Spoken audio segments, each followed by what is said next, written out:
como la sede central de la empresa de servicios, pero que además este magnífico patio lo utilizamos también para otros eventos, y uno de ellos es precisamente esto, la presentación de libros, que de hecho además le voy a añadir, y siempre lo digo, así que hay por aquí alguna autora que yo sé que vive con asiduidad, porque yo siempre, y además lo creo de corazón, es uno de los eventos más bonitos que se pueden organizar desde bibliotecas, porque nos permite, por un lado, conocer al autor, en este caso a la autora, que nos hable de su obra, y además enriquecer aún más las estanterías de las bibliotecas para dar rienda suelta a la imaginación y, en este caso, al conocimiento lamentablemente, de tantas mujeres que han hecho muchísimo por todos nosotros, por todas nosotras, y que, bueno, continúan siendo grandes desconocidas. Pero, además, gracias a autoras como la que nos acompaña, vamos a saber un poquito más de esta magnífica compositora, directora, pero ella nos lo explica muchísimo mejor. Y también quiero, como concejala de Cultura y como anfitriona en este caso, me gusta siempre presentar a los miembros de la mesa, que ustedes ya les conocen, pero por cortesía creo que es lo que debemos de hacer. Nos acompaña también Mercedes López, que además ella es la concejala de Igualdad, porque durante el mes de marzo procuramos siempre que nos es posible hacerlo coincidir con las jornadas en torno a la mujer, en torno al 8 de marzo, y por eso procuramos dar fechas para presentaciones de libros a mujeres o a personas que escriban sobre mujeres. En este caso tenemos todo, una autora que además escribe sobre mujer.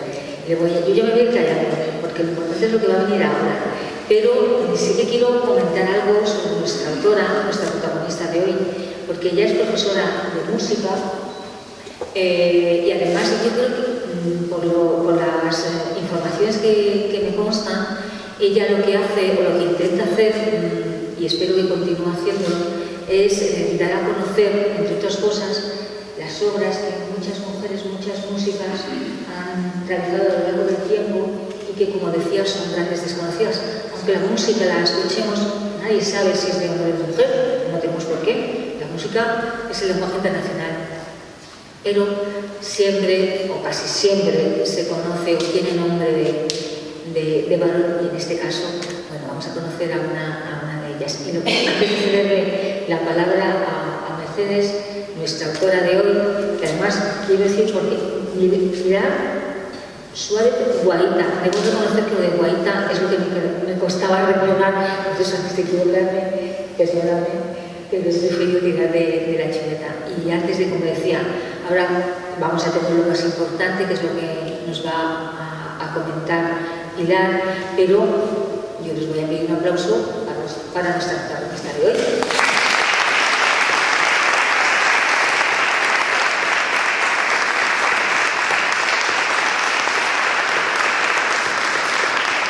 Antes de ceder la palabra a Mercedes, sé que nos acompañan familiares de la protagonista del libro, pero eso lo voy a reservar porque estoy convencida de que Pilar nos va a hablar mucho más y mejor.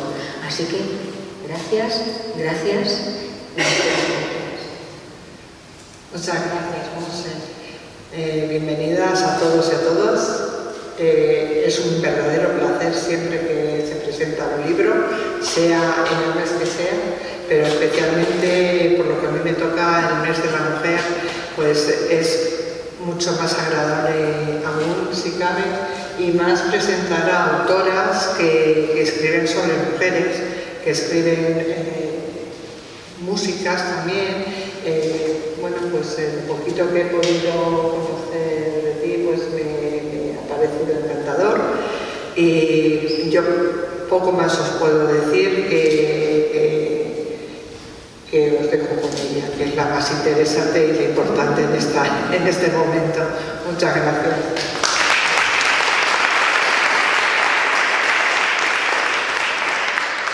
Bueno, buenas tardes.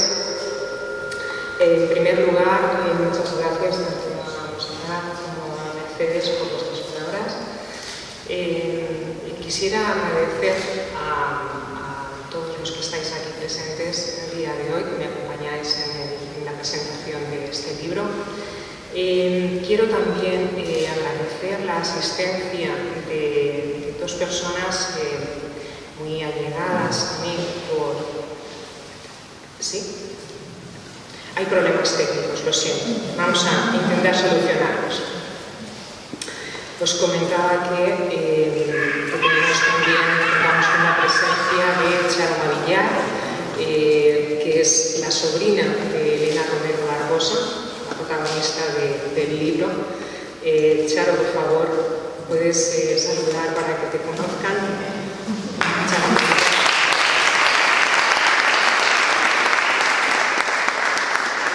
Contamos también con otra Charo, que en este caso es también familiar de Elena Romero, fue la nuera de Elena Romero, y Cristina Bernardo de Quirós, que me abrió las puertas de su casa también para realizar la tesis doctoral, alumna de Elena Romero Barbosa.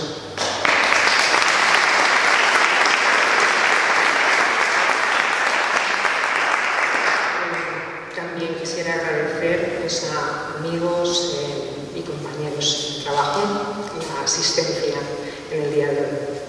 Bueno, estoy un poquito nerviosa, lo mío no son las palabras, me gusta mucho más escribir, reflexionar.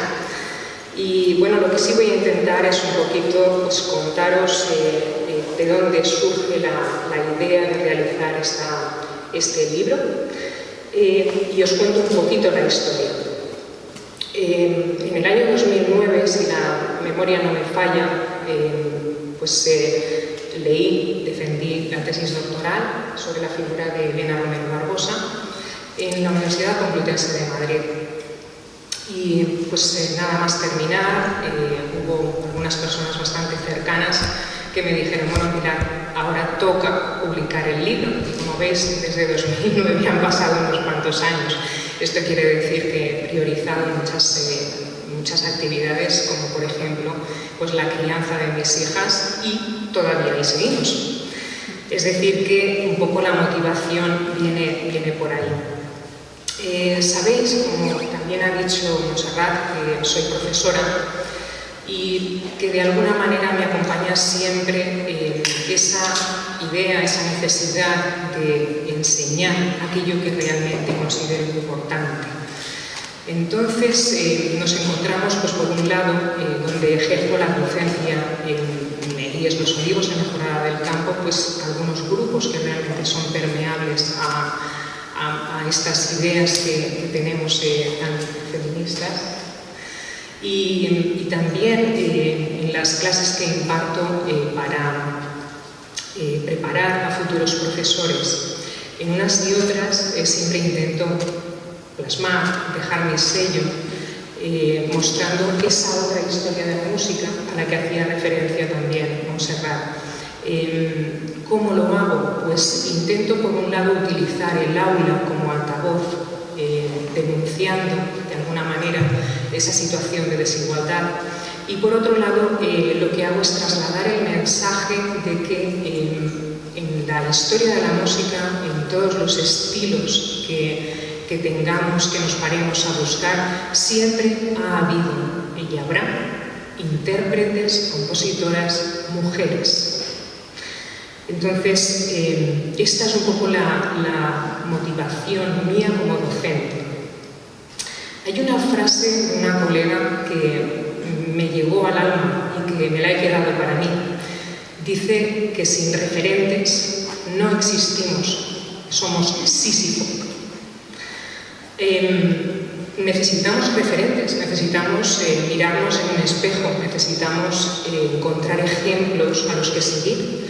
Nuestras jóvenes en el deporte, en la música, en todo tipo de actividad necesitan un referente para poder llegar finalmente a ser algo y que no les ocurra como a Sísifo, que en su día empujaba la piedra una y otra vez y volvía a caer. Es como empezar de nuevo, ¿verdad? Si creamos referentes, si vamos haciendo poquito a poco ese pozo, finalmente cada generación no parte desde cero, sino que sigue avanzando.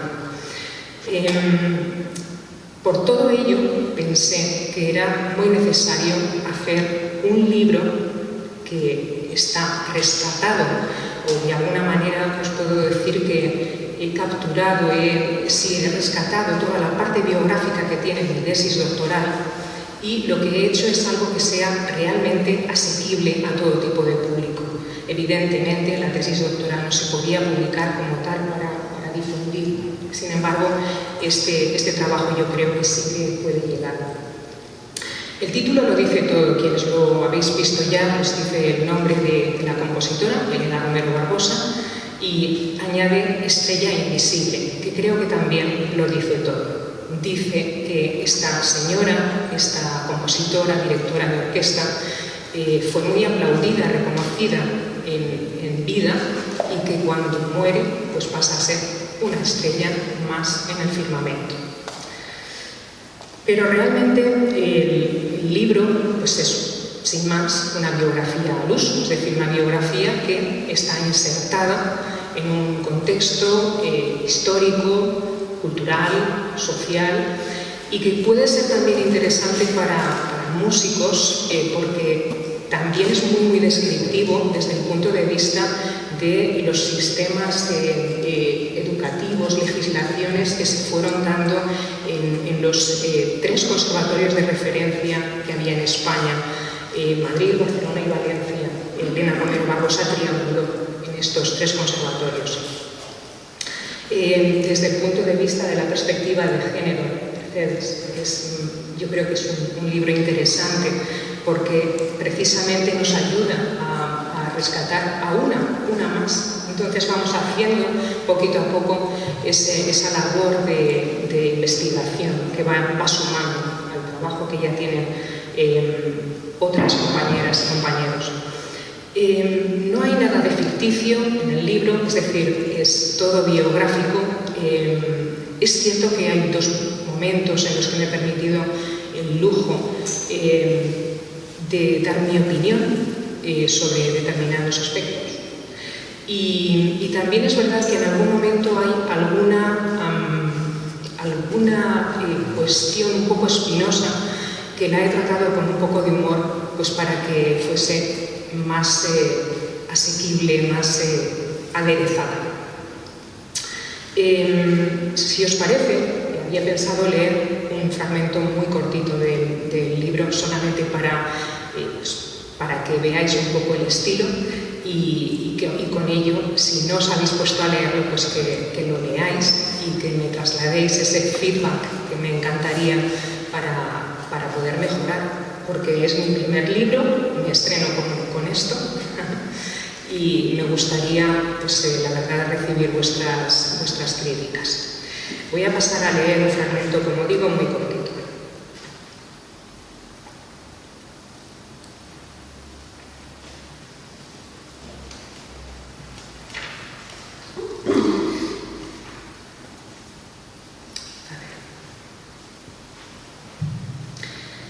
La década de 1950 abre una nueva etapa que podemos considerar de madurez artística y personal, y que se verá truncada por un tiempo a causa del fallecimiento de su marido, Agustín Fernández. Hasta ese momento, Elena y su marido viven momentos muy felices con sus 2 hijos, a pesar de estar constantemente separados a causa del trabajo de Agustín, y también a pesar del delicado estado de salud de la pianista, que se reponía de la tuberculosis, enfermedad contra la que luchó desde su estancia en Barcelona. Existe una correspondencia muy frecuente que los mantiene al día en todos los aspectos cotidianos: los progresos de los niños, la salud de Elena y de Jimmy, que es como llamaban al hijo mayor, Agustín, o a las cuestiones económicas intercaladas, entre otras muchas frases que denotan el cariño que se profesaba. Agustín, que viajaba por toda España, se preocupaba no solo de su trabajo, sino también de la posibilidad de conseguir conciertos para su esposa en todas las ciudades que visitaba. A la muerte de su marido le acompañaron muchas dificultades, además del dolor que le produjo. Ahora era ella la que tenía que conseguir conciertos y preocuparse de la economía familiar. Algo que sus hijos contaban con humor es el medio que utilizaba Elena para trasladarse a algún pueblo alejado de Madrid. Iba en moto con Silicar, con sus 2 hijos. El final de la anécdota lo contaban a caballo entre humor y pena, por lo que había tenido que pasar cuando ellos eran pequeños. En más de un concierto, en algún pueblo de La Mancha, de cuyo nombre sí quiero acordarme pero no revelar, tuvo que salir con su moto corriendo con sus 2 niños porque le echaron a pedradas por atreverse a dirigir una banda de música. Y hasta aquí os leo.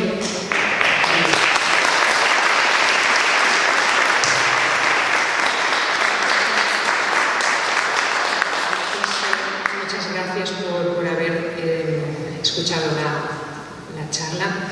De verdad que me gustaría abrir un turno de palabras, si os parece, y que comentásemos, me preguntaseis lo que consideréis oportuno.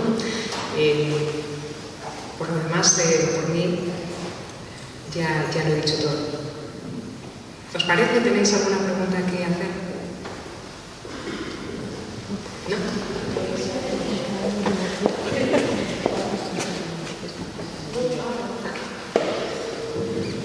Bueno, pues yo te quería preguntar por qué dices en la parte de atrás del libro, en la contraportada, dice, yo tengo una memoria fatal y estoy mucho más nerviosa que tú y tengo que estar bien. Perdón, lo siento, estoy muy nerviosa, es que no lo veo. Mira, yo quiero saber lo que pones aquí de... Y no tengo las gafas, no sé que tú... Lo de los músicos. ¿Por qué dices que no hay tantos músicos? ¿Por qué motivo? Esto no estaba preparado, Pues os comento. Cuando se lee una partitura musical hay un porcentaje realmente alto que es de lectura sin más. Pero hay un porcentaje, para mí, quizás el más importante, que es la interpretación, el alma. Y esto solamente se puede hacer cuando uno ha trabajado en profundidad la obra, la conoce al compositor o compositora, y tiene de alguna manera todos los enigmas desvelados. Es decir, cuando digo que no hay tantos músicos, me refiero a que es muy difícil abarcar todas las facetas que tiene la música. Muy difícil. No quiero con ello tampoco menospreciar a esa otra gran parte de músicos que son aficionados o incluso profesionales, pero que no se dedican de una manera quizás tan profunda, pero a eso es a lo que me refiero, con lo de que no hay tantos músicos. Y también un poco haciendo mención y recuerdo, ¿vale? Sobre todo esto es una cosa que me digo a mí mismo. Viene de una anécdota con un maestro en Barcelona, en el liceo. Acababa de morir un maestro de mi maestro. Y este se quejaba de que en el epitafio únicamente habían puesto el nombre y habían puesto punto músico. Y decía, fíjate, solamente le han puesto músico. Y yo le dije, maestro, ser músico es una cosa muy importante, no hay tantos músicos. Le alivié la frase. Yo solo tengo que hacer un pequeño apunte respecto a que Elena no se volvió invisible cuando murió. Elena se volvió invisible cuando murió su marido, por la vida del momento, por la época que le tocó vivir. Nadie negociaba con una mujer y ella además había vivido siempre apoyada en su marido, con lo cual él era el que llevaba su trabajo. O sea, se quedó sin manager, se quedó sin... Y ella sola, con los niños y con la vida que tocaba en aquel momento, era imposible seguir viviendo de la música. Sí, siguió con pequeños conciertos, se le propuso irse a París, le llamaban sus amigos del extranjero que se habían ido a París, pero yo pienso que dejar aquí a sus hijos y marcharse era complicado, llevarse a sus hijos era muy complicado, y al haberse quedado en España se le cerraron todas las puertas, porque entonces es cuando empezó más que nada a dar clases y a dar algún concierto que otro, pero pero no estaba ya en la rueda, porque le faltaba el hombre que dirigiera sus pasos, que era el momento que le tocó vivir. Sí.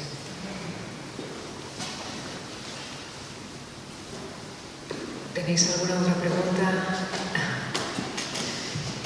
Esta tampoco estaba preparada, ¿eh?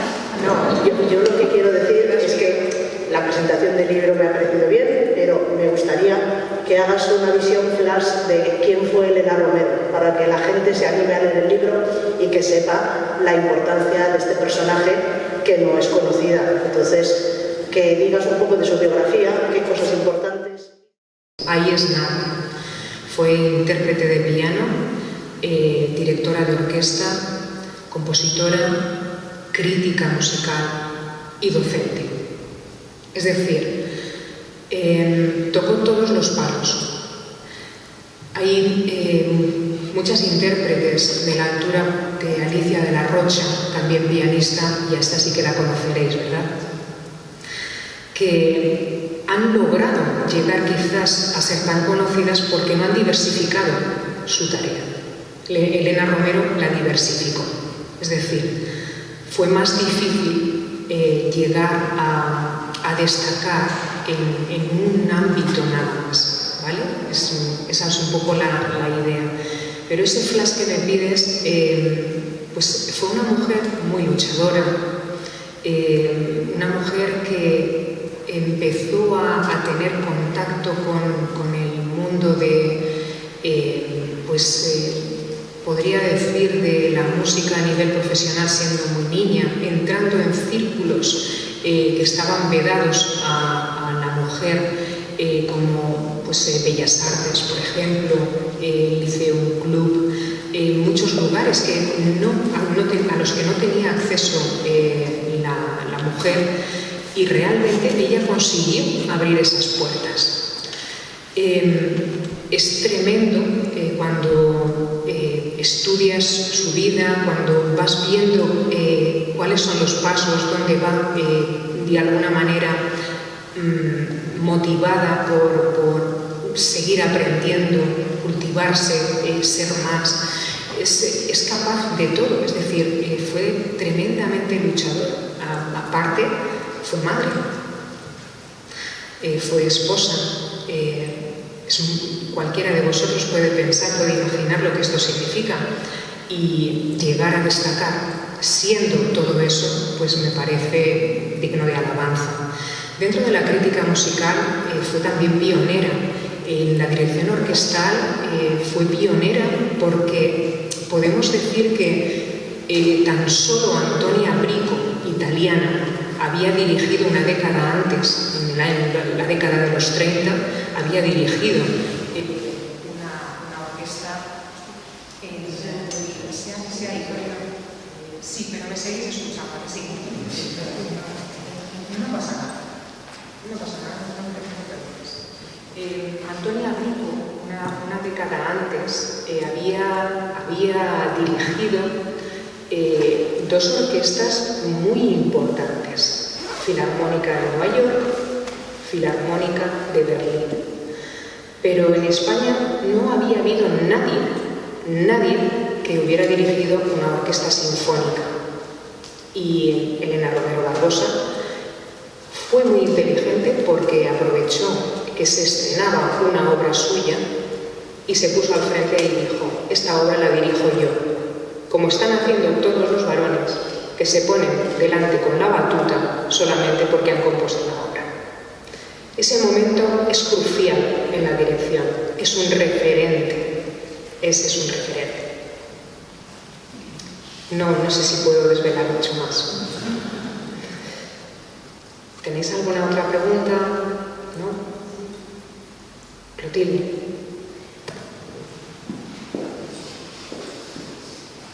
Pues un poco, a lo mejor, tú como estás dentro del mundo de la música y además también dedicada a varias disciplinas, un paralelismo entre las dificultades que entonces tenían los músicos y ya hablo en general, no solamente las mujeres, que por muchas razones obvias ya,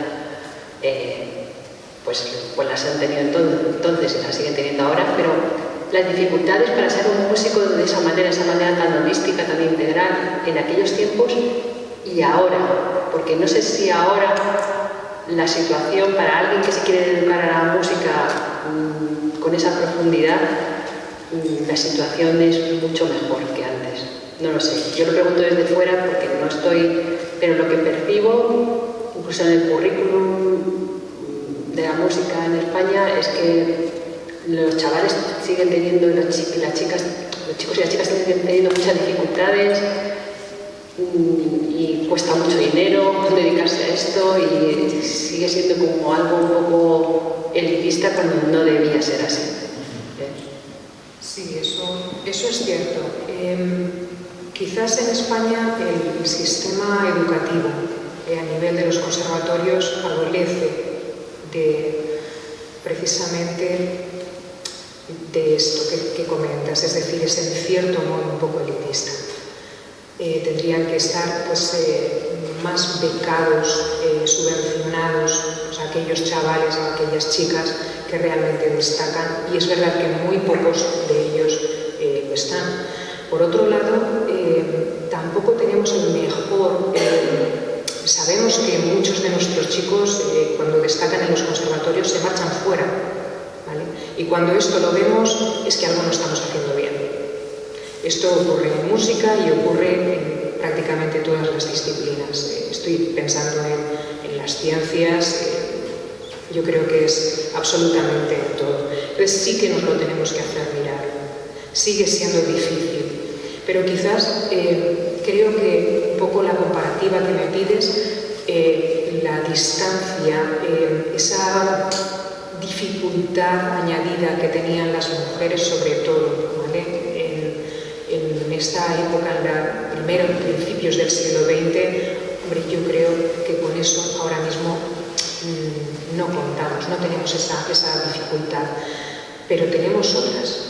Ahora tenemos otras y tenemos otros peligros y cada época tiene sus dificultades. Entonces, quizás tenemos que fijarnos en qué podemos hacer siempre, no qué es lo que está mal, qué podemos hacer, qué podemos aportar. Yo creo que hay que verlo en este sentido de una manera positiva y, como digo, nuestro trabajo es buscar referentes, seguir investigando y llevar a nuestras generaciones a buen puerto.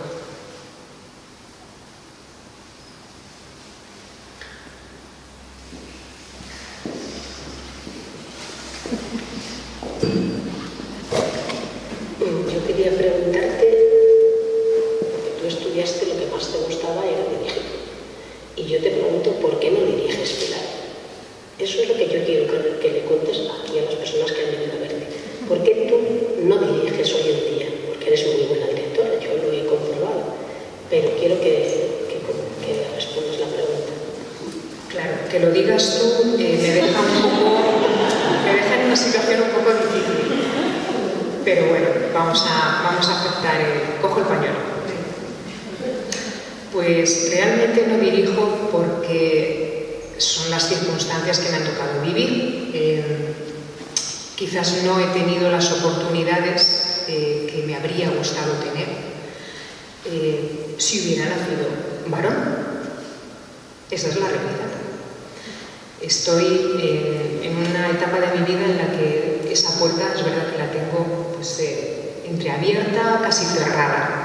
Ya no me he volcado como hace 10, 12 años en tocar a todas las puertas que había que tocar y mandar.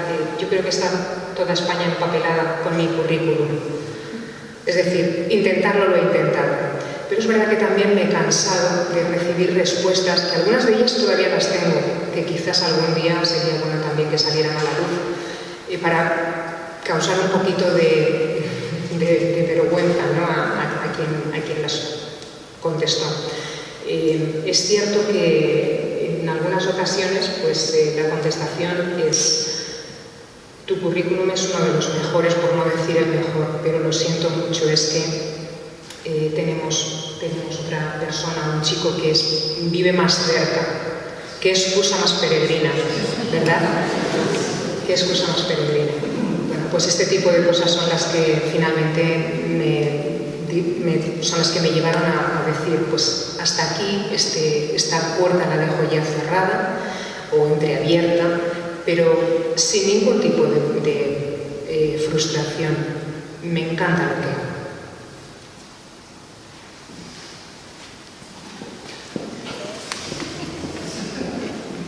A ver, ya que estamos hablando de dirigir y de música, tú has dirigido obras de Elena Romero.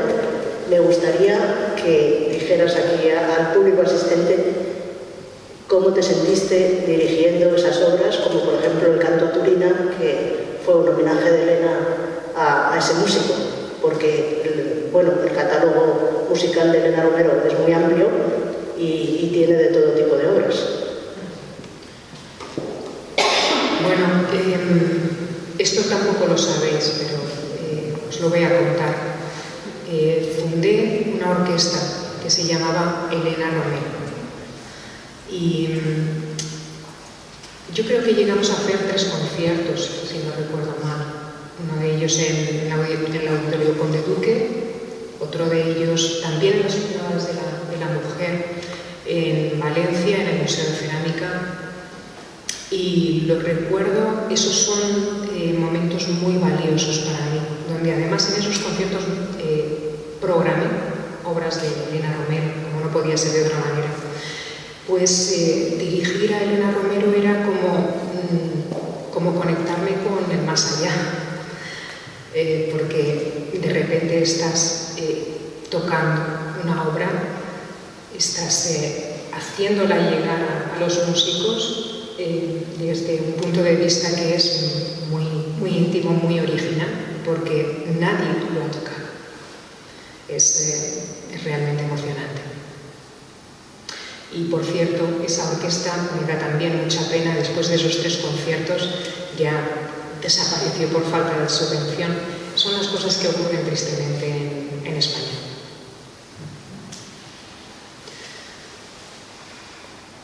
Yo os veo muy parados, os veo, perdonadme, pero creo que estáis yo creo que ya os he cansado demasiado, ¿no? Bueno, pues si no hay más preguntas, sí que me encantaría que lo leyeseis, pues de verdad que me trasladéis feedback, que me digáis lo que habéis considerado bien, lo que os ha resultado más pesado, lo que sea, porque de esa manera pues me vais a ayudar a crecer y también a hacer el próximo, si es que lo hay, mejor. Así que muchísimas gracias por haber estado aquí, por acompañarme en este día tan importante para mí, también a vosotras dos, Montserrat, Mercedes. Y sí que me gustaría que os llevaseis de recuerdo unos marcapáginas que ha hecho mi mujer, Yolanda, que es un hacha, que os va a servir de recuerdo de este día, ¿vale? Así que cuando salgáis, lo vais a hacer.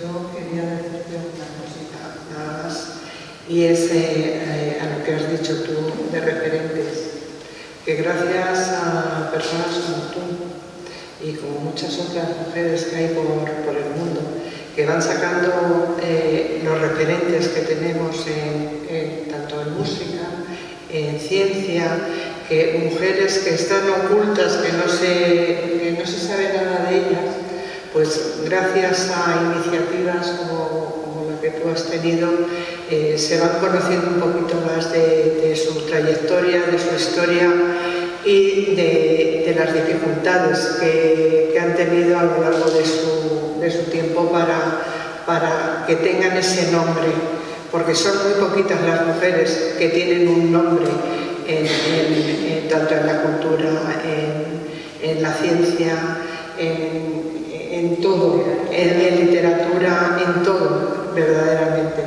Así que tú eres una referente para mucha gente, estoy segura de ello, sobre todo para tus hijas, seguro que sí. Así que muchas gracias. Muchas gracias a vosotros, de verdad.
Pero creo que no ha sido